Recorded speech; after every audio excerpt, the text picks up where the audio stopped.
¿Cómo jerarquizar un texto? La jerarquía de un texto o tipografía destaca conceptos o palabras por sobre el resto del material. En piezas gráficas como afiches o infografías, se pueden utilizar para guiar la lectura. Es una forma de jerarquía visual que implica que en el momento en el cual el lector se encuentre con el texto, puede identificar rápidamente qué palabra o frase es más importante que las demás. Hay varias maneras de hacerlo. Con la tipografía, podés combinar fuentes originales y creativas para títulos o encabezados y fuentes más clásicas para el cuerpo del texto. Así se crea un mayor impacto visual. No hace falta que la diferencia sea muy grande. A veces un pequeño contraste alcanza. Evita elegir más de 2 o 3 fuentes, si no vas a generar confusión. Existen fuentes serias y otras más divertidas. Selecciona las que se adecúen más a tu diseño y al contenido del texto.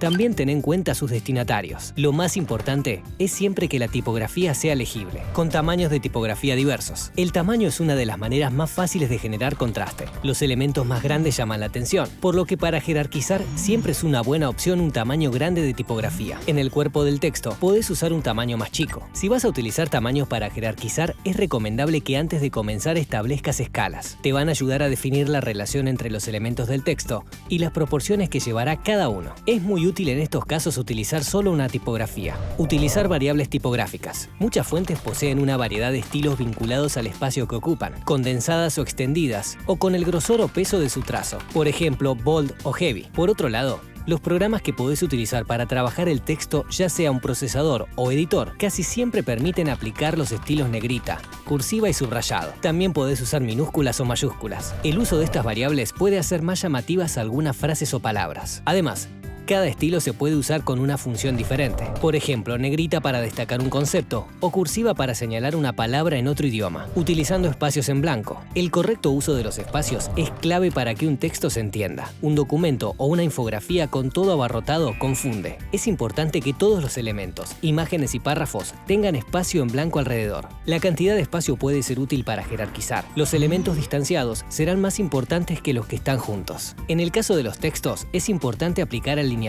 y marginaciones.